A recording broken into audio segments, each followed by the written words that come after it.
Allahu Ekber, Allahu Ekber. Allahu Ekber, Allah. Assalamu alaikum wa rahmatullahi wa barakatuh. Allah në falënderojmë, atë e madhërojmë, për ti ndihmë dhe falë kërkojmë, salavatet dhe selamet pejgamberit sallallahu alaihi wasallam e dërgim. Po, vazhdo me u falu pa ndal, mos e lë namazin. Kujdes për te, sepse namazi të ndihmon edhe në momentin kur ti do të japësh amanetin, do të japësh frymën e fundit dhe do të dash nga kjo dunja. Pse kjo? Sepse është rregulli i artë islam, të cilën e kanë treguar ulemat, për tyre Imam Ibn Kathiri rahimullahu taala, i cili ka thonë kema ta'ishuna tamutun wa kema tamutuna tub'athun. Si do të jetoni, ashtu edhe do të vdesni. Si do të vdesni, ashtu edhe do të ringjalleni.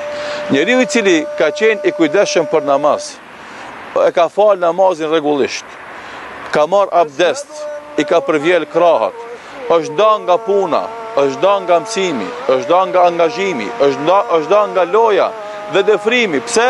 Se e thret muezini dhe i thot hayya ala salah, hayya ala al falah, eja në namaz, eja në shpëtim.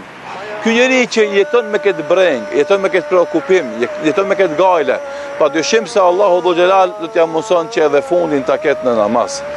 Edhe kjo është njëra prej shenjave të përfundimit të mirë, se njeriu që vdes në namaz, njeriu që vdes në sejdë, vdes në vepër të mirë.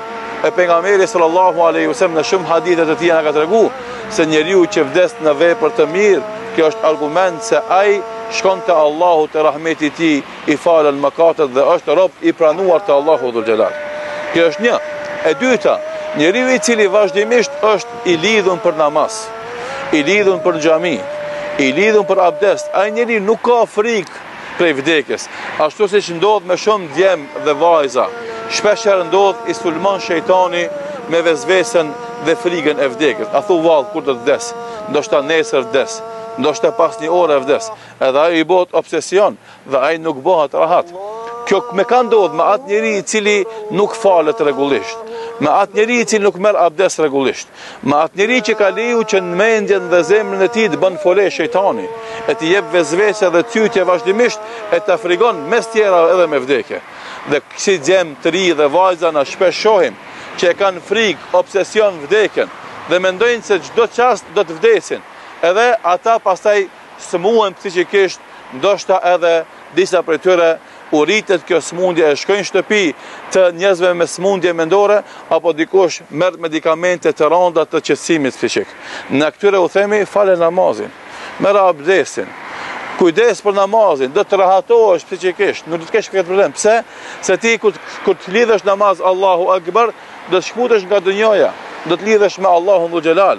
Atëherë ti do të bëhesh për atyre robëve që nxiton me shku te Allahu, te rahmeti i tij dhe shpërblimi i Allahut subhanallahu. Nuk do të kesh frikë nga vdekja sepse e din se do të shkosh te Allahu i përgatitur dhe do të shpërblehesh me shpërblimet e Allahut Dhu Xhelal. Për këtë shkak namazit të ndihmon që ta kalosh momentin më të trishtueshëm, më të frikshëm. Ajo është momenti kur jep shpirtin me lehtësi. Edhe na kemi pa raste të muslimanëve që kanë qenë të rregullt në namaz, në momentin kur ka ardhur momenti me dhon shpirtin, e ka dhënë me lehtësi të madhe. E ka qenë i përgatitur, madje kemi momentin thotë e jani mysafir, e jani, sikur se u thot me laçja që kanë ardhur me mashmitin, e jani pse? Se është i përgatitur me punët e veta, me namazin e vet, me agjërimin e vet, me zakatin e vet, me haxhin e vet, me bamirësinë e prindërve, sadakat e veta e kështu me radhë. Për këtë shkak namazi është shtyllë këtyre veprave të mira dhe ai që e fal namazin nuk e ka këtë galë dhe këtë breng, të bëhemi të këtill për të fituar rahmetin e Allahut. Zoti ju shpëlbeft. Wassalamu alaikum wa rahmatullahi wa barakatuh.